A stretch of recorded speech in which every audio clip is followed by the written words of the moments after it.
And thank you all for bearing with us. Well, we had a little video audio problem, but we brought a song to you. It's not the one we chose, but made me feel patriotic. Welcome to Unitarian Universalist Congregation of Lake County. I'm Susie Lockwood, and I will be your service leader on this day. The 4th of July is celebrated across the country, and it's the 245th birthday of our nation. With us, we're honored to have back with us David Crump as our David Crump. Forgive me, David. David Crump as our guest speaker. We will begin this morning with our announcements. I'll begin with our usual few. Please remain muted unless called upon to speak. A reminder, this includes during the hymns. We want you to sing along, but please remain muted. A reminder, the service is being recorded, although we do not record the time of sharing joys and concerns, nor the discussion period following the service. If you've missed any of the services or would like to share and show a friend, you can find them on our UUCLC YouTube channel. Just go to YouTube and in the search type UUCLC office, and there we are. You can also find us on the link of our weekly bulletin and the communicator. Speaking of the weekly bulletin and communicator, please make sure that you check out all the goings on, all the meetings and group activities that are going on here at UUCLC. Also, I suggest to become familiar with the chat box. You can use it to share a joy or concern if you find the words too tender to speak, and it will then be shared with the congregation. You can also use the chat box to make your donation, a donation to UUCLC. It will have the link to help you make your contribution right now. We will bring you more information and other ways how to donate later in the service. Excuse me. Does anyone else have some announcements this morning, this 4th of July rainy morning? Any announcements? Raise your hand. Audrey does. You need to unmute. Good morning, Audrey. Unmute, Audrey. You can just hold down your space bar if you can't get it to work. There. Oh, Okay. You still need to hold it, though. Keep holding it. Okay. there you go. I don't know whether it's a concern or an announcement or what, but I have been worried a lot about how old we are. And there's no young people in our congregation that I've ever seen.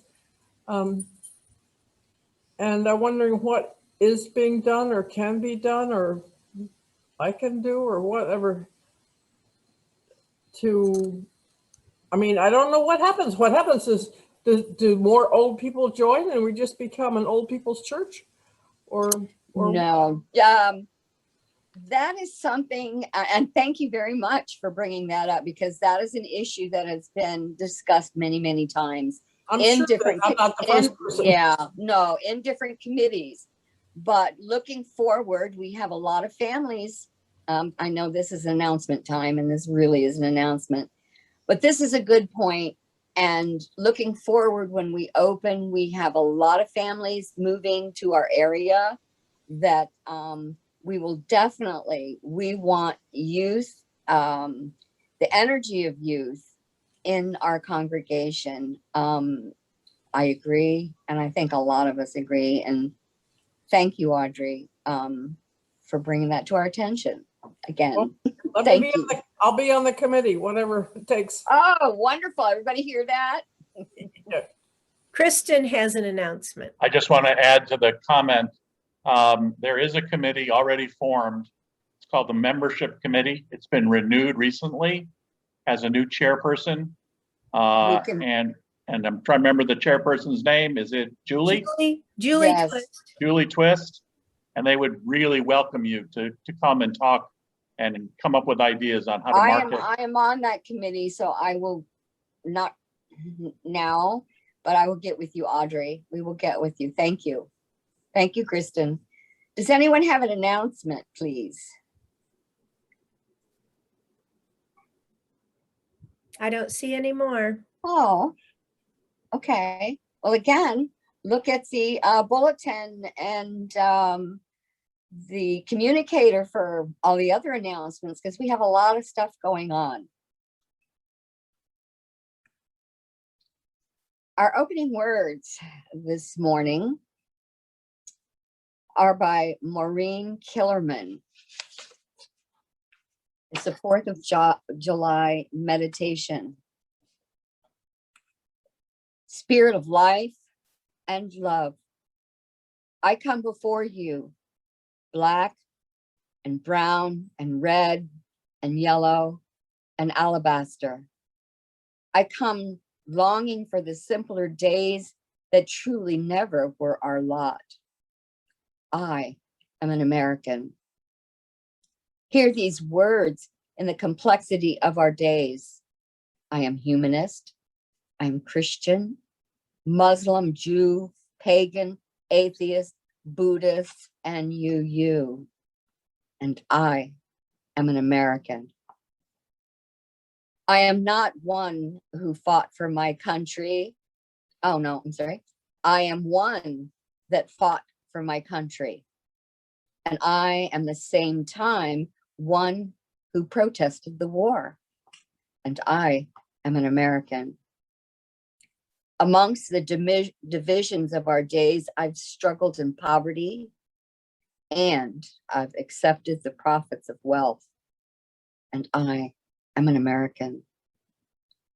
I'm an owner of weapons. I am one who would control our nation's guns by limiting the who's and the what's and the how's. And I am an American. As light is shown on our division, I live with the often unacknowledged privilege, and I am moved to rage at the complexity of intersecting oppression. And I am an American. In the challenge of our days, I am one who supports my country, right or wrong. And I am one who claims the traditions of dissent. And I am an American. In this polarized season, I am Democrat and I am Republican. I am libertarian. I am independent. I am green and I am confused. And I am an American. Spirit of hope, sit with us in our diversities. Help us hear one another in our divisions. Grant that beginning in this community, we may honor one another's truths and know that a just and faithful tomorrow begins here in our hearts. For with all our problems, with all our pain, with all our limitations and mistakes, we are all Americans.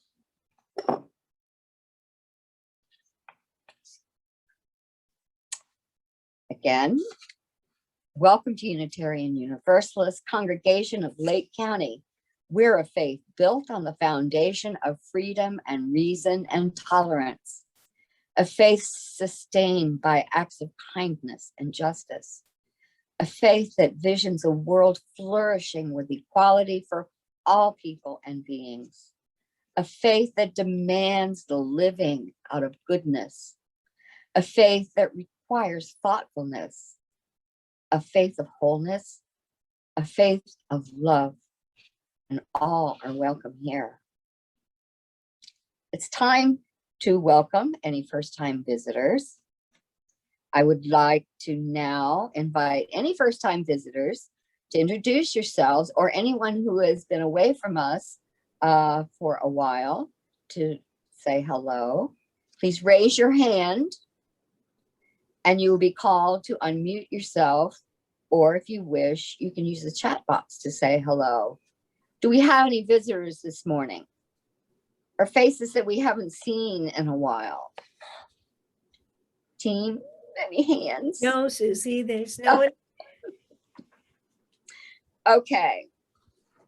Well, if you didn't raise your hand and you are a visitor, you wish to receive our weekly, or anyone else who doesn't receive our weekly service bulletin, our monthly newsletter, The Communicator, or if you would like someone to contact you to learn about us and Unitarian Universalist, please let us know in the chat box or visit our website at office.lakecountyuu.net.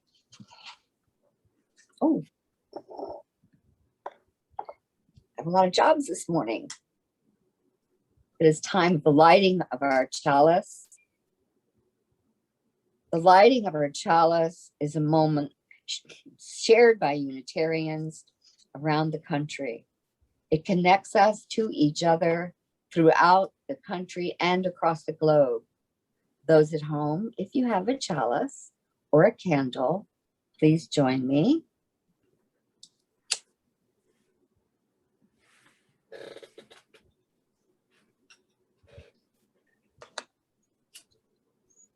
The element of fire represents passion, veracity, authenticity, and vitality. If the chalice is the supporting structure of Unitarian Universalism, then we are the flame. We are the flame fanned strong by our passion for freedom, our yearning for truth-telling, our daring to be authentic with one another, and the vitality we sustain in our being together. And all of this with love.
We now make time for sharing our joys, concerns, sorrows, or to set an intention for the coming days.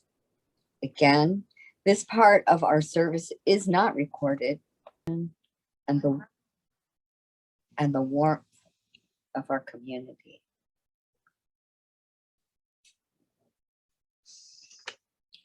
Okay. This is a time for our silent reflection. Kind of got personal with this, but we all have seen the horrific pictures and heard the tales of sadness and terror coming out of the tragedy in Miami and still going on. I searched and I searched for a small prayer to lead us into our meditation, but I couldn't find words that were put together that described how I personally felt as someone else's prayer. But as I searched, certain words and sentiments just here and there jumped out at me and squeezed my heart, and it cried out to me to be said in bits and pieces. So here, I'm going to cry out some words in bits and pieces that need to be said out loud. We cry out in grief at the suffering we see in Miami. Shaken by sorrow, we wonder how, we wonder why. With broken hearts, with profound sense of sorrow. We will mourn, we will cry. Our hearts go out to the victims and their survivors and survivors. Spirit of love and life, remind us to treasure our friends and family as they have treasured their friends and family. Let us be silent together, each adding our own silent prayer and meditation as our hearts lead us.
And now let us reaffirm who we are. Together, let's recite our Congregational Covenant. Love is the spirit of this church, and service is its law. This is our great covenant, to dwell together in peace, to seek the truth in love, and to help one another. We're so fortunate to have our UU family support each and every one of us. In order to continue our virtual services, keep our beautiful building protected and ready for our eventual return, we ask for whatever financial support you can provide. Here are some details on how and where to send your contributions. And as you see, there are multiple ways, all of which are found in the Sunday Bulletin or our UUCLC website. You can also donate from the chat box right now. Thanks to you for all your support and donations today.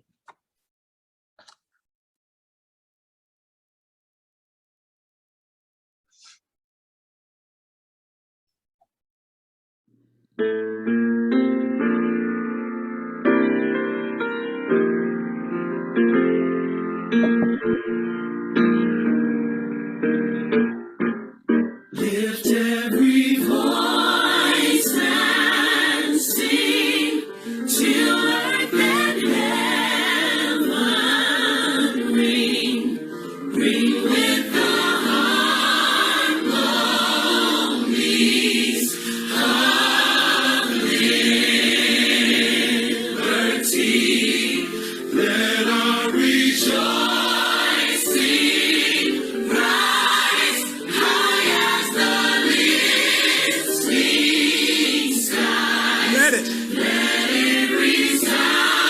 time.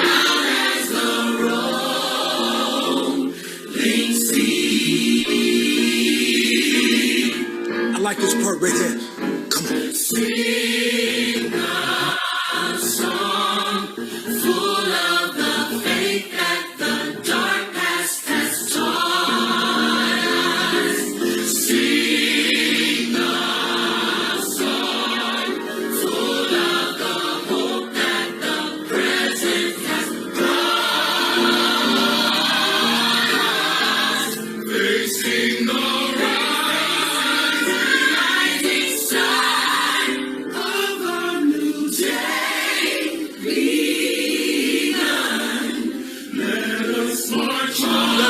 on. Till victory is won. Now we add a little something to it. Just to encourage you. We're gonna take you to church right now. Let's go! We'll keep marching fighting till the victory is won. To all my brothers out there. Hold your head up, brothers, till the victory is won. To all my sisters in the struggle. Keep believing, sisters, till the victory is won. Till that day. Till that day comes. Hey. Let us march on. To victory. Till victory is won. Is won.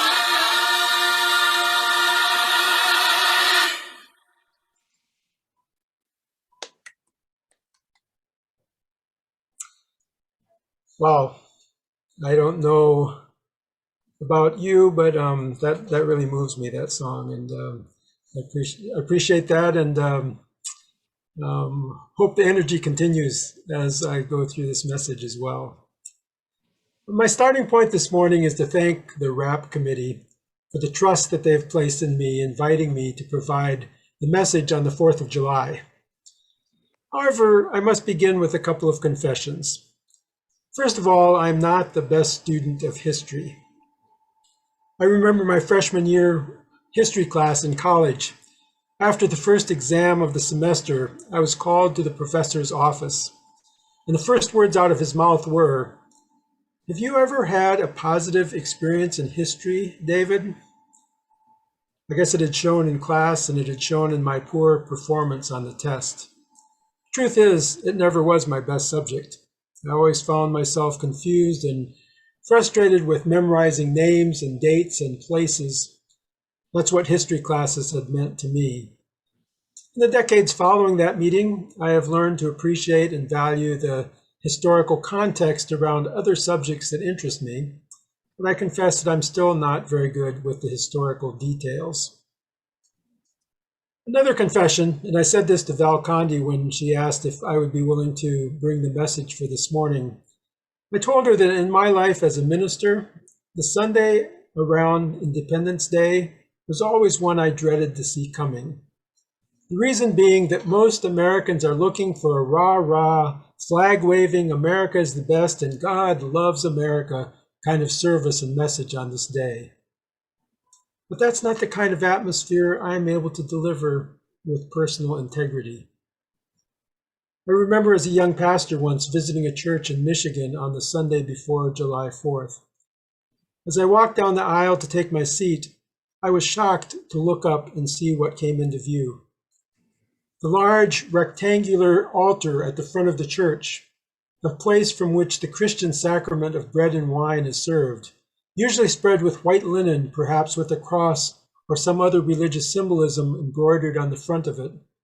On this Sunday, in this church, the altar displayed in all its glory the red, white, and blue of an American flag. And perhaps that was the intended religious symbolism of the day as well. The United States of America is the chosen nation, God's chosen people.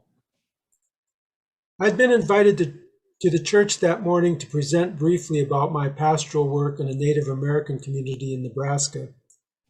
At the sight of that altar, it was all I could do to keep myself from turning around and walking out. When I jokingly told Val that I would not be displaying a large American flag behind me, to deliver this message. She assured me that that was precisely why I was being invited to provide this message, because you knew that I would not do that.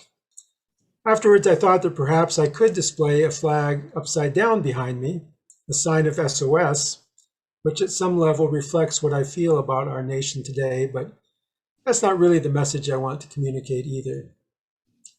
But so, to get beyond the confessions, this invitation is required that I think more deeply about what this National Day means and what it means to me. Although this became a federal holiday only 80 years ago, the choice of this day, of course, goes back to July 4th, 1776, when the 13 colonies adopted the Declaration of Independence that had been approved only 2 days earlier by the Continental Congress.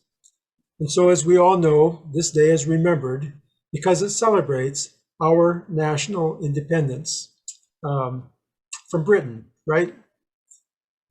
So then I begin to wonder, do all nations celebrate an Independence Day? It actually turns out that many do not. The majority of nations celebrating independence are celebrating independence from European colonial rule, while others, like our neighbor Canada, celebrate an important day of unification, or like France's Bastille Day, celebrating the French Revolution. Spain's National Day is a celebration of Columbus Day, and Portugal celebrates the poet Luís de Camões, whose epic poem written in the 1500s celebrated the Portuguese Empire and its global colonial achievements. Greenland, where most days are short and cold, celebrates June 21st, the longest day of the year. And two countries, Britain and Denmark, have no national day. So I offer this partial global scan as context, which perhaps helps us to see with some new lenses what we tend to do as a nation on our national day. You see, for me, and I hope I don't step on too many toes this morning, as I halfway jokingly said to the RAP committee, I hope I actually get invited back to speak again after this message. But it seems to me that two things happen in our July 4th celebrations, or no, maybe three. The first I won't spend any time on because it's that the 4th of July is remembered by many for little more than fireworks and cookouts, without reflecting on anything much deeper than that. But then there are two ways that perhaps some of us think about and experience this day on a deeper level. One is to go back to its origin as a celebration of independence. The other, that perhaps is not often expressly stated, but that with the grand speeches celebrating American exceptionalism, waving flags, roaring aerial displays of military aircraft, and yes, fireworks, the message is not so much that we are remembering our independence, but that we are celebrating and declaring to ourselves and to the world once again that we are the modern empire, and you best not forget it. But even if we are purists and recognize this day as a celebration of our independence, to leave it at that, are we not claiming a rather shallow accounting of our history? Independence, we should ask, for whom? Military historian John Shai states that the Revolutionary War against Britain was supported mostly by propertied white men. The Continental Congress was made up exclusively of rich white men, and poor whites and white men of the merchant class had to be wooed into taking up arms in the war, and often did so for reasons other than their strong feelings about the British Crown. John Adams estimated that only 1/3 of the population supported the war, with 1/3 opposing it and 1/3 being neutral. The Declaration of Independence proclaims boldly, "We hold these truths to be self-evident, that all men," and here we actually see that in reality it is not so bold and inclusive because it is men. Women are explicitly excluded. However, it states with this limitation that all men are created equal and are endowed with certain unalienable rights, including life, liberty, and the pursuit of happiness. However, despite this affirmation, many of the state constitutions written in the years immediately following included significant economic and/or landholding requirements for anyone running for office. The U.S. Constitution, written in 1887, bound itself to those state requirements. All women, regardless of race, as well as free blacks, Native Americans, and any other people of color, were excluded from holding office or voting. The U.S. Constitution barred white men from voting as well, if they did not meet set property ownership requirements. Good old Benjamin Franklin challenged some of these limitations, but in the end, universal suffrage was voted down. As a result, approximately 2/3 of white men had the right to vote, and no one else. White women wouldn't gain the right to vote until 144 years later, with the passage of the 19th Amendment in 1920. Nearly a century after the Declaration of Independence, the 15th Amendment to the Constitution was adopted, which prohibited denial of the vote on account of race. However, it wasn't until 1962 that Native Americans were given the right to vote. It was only with the passage of the Voting Rights Act in 1965 that African Americans in all states actually gained the right to vote. And as we all know, currently the Voting Rights Act itself is under attack and took a major hit just this week in the Supreme Court. And so we can see that the U.S. as a nation beholden primarily to a white privileged patriarchy and the wealthy 1% is not a new phenomenon. Rather, it appears that it was baked into the very foundations of our so-called democracy.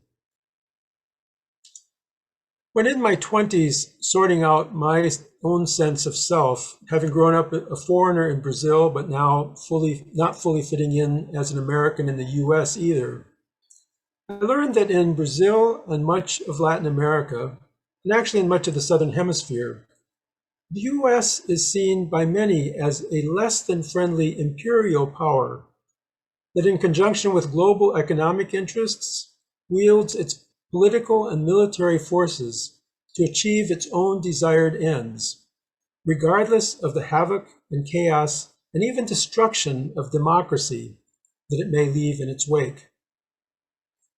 If you look at a map of the Americas identifying nations in which there were coups with US involvement and/or invasions by US forces, Canada and the Guyanas are about the only nations left unmarked.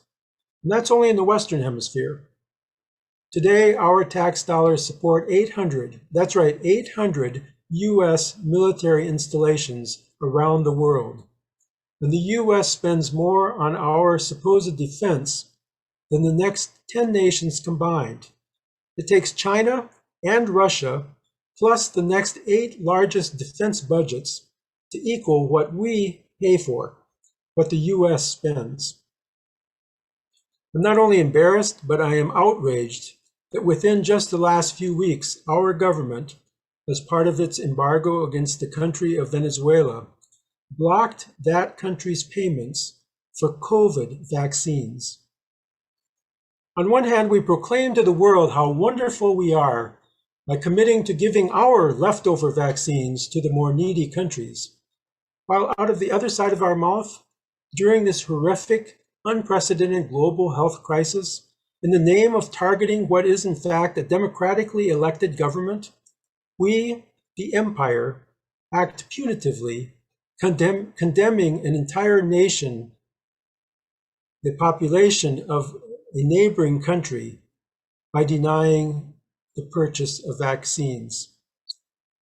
Another recent example, the nauseating gall of our government, coming out once again in unabashed support for Israel after the destruction, chaos, and death that nation recently inflicted on the Palestinians, even committing to replacing the thousands of armaments they used against the people of Palestine, let alone the decades that this has been going on with our support. Tiny Israel being the recipient of the largest amount of military and security aid of any nation by the US. So it's the 4th of July, US Independence Day. And I learned in seminary that a message is intended to end on a note of hope, or at least a positive challenge. As it is probably clear, and again, I thank you for trusting me and inviting me to speak difficult truth on this day, but it is clear that I'm very critical, even angry about who we are as a nation and the role I see us playing in the world, not only in recent years, but throughout much of our history. What I have shared here are some of the perspectives that have deeply influenced and shaped my understanding of the United States and its place in the world. Nevertheless, I also do not give up on hope. I would like to connect hope on this, our National Day, to patriotism. Not the patriotism that we're taught in school, witness in most 4th of July parades, or that we hear from our politicians. Not patriotism as an unquestioning allegiance to our nation and a blind belief in the popular mythology that America is the most generous, self-giving, benevolent nation in the world, but rather patriotism as a grounding and exercise of our own deepest values as people of faith, who happen to also be citizens of this nation. As the hymn we just heard calls us to, sing a song full of faith that our dark past has taught us. As a Christian, I have pledged for many decades now that my first allegiance is to my faith, to the values and life vision that I find there. Embodied in this perspective is a minimizing of the priority of national identity, moving me more in the direction of identifying as a citizen of the world. In other words, human beings, wherever they may live, whether in Miami or in some other nation, whatever nation it is that they may call home, recognizing and naming them my sisters and brothers carries more weight for me than focusing on distinctions based on national boundaries. If we are serious about being Unitarian Universalists, our 7 principles speak powerfully, I believe, to this kind of perspective. As UUs, we affirm the inherent worth and dignity of every person. We stand on a commitment to justice, equity, and compassion in our human relationships. We accept each other and encourage spiritual growth in each other. We are committed to a free and responsible search for truth and for meaning. We believe in the use of democratic process, not only in our congregations, but in society at large. Our goal is a world community with peace, liberty, and justice for all. And beyond just the human community, we respect the interdependent web of all existence, of which we are a part. Seeking to live out these values in our own lives, and drawing on the best in our national spirit and history, to promote that these values be embodied in the way the United States, our nation, presents itself and acts in the world, and opposing and calling out our nation when it fails to do so, when it fails to live up to even the best in its own founding vision. This, to me, is what true patriotism is all about. It is communities like this one here, like ours, who are committed to this kind of vision and struggle that give me hope, that give me reason, give us, I hope, reason to celebrate this day. We hold these truths. Have a happy and safe 4th of July. Thank you. Thank you.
Our closing words this morning come from the Native American prophet known as Crazy Horse. He said, "I see a time of 7 generations when all the colors of humankind will gather under the sacred tree of life, and the whole earth will become one circle again."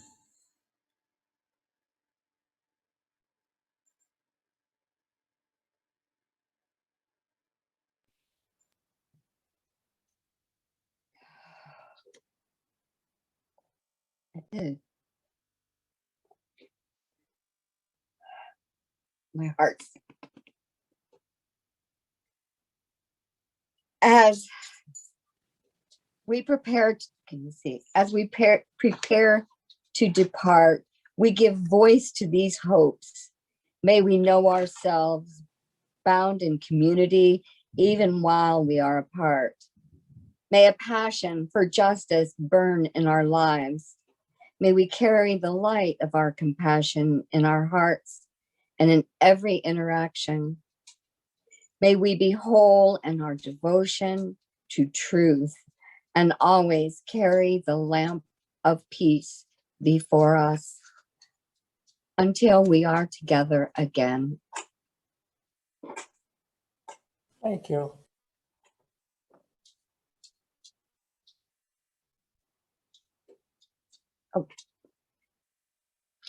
And now for our closing hymn, please enjoy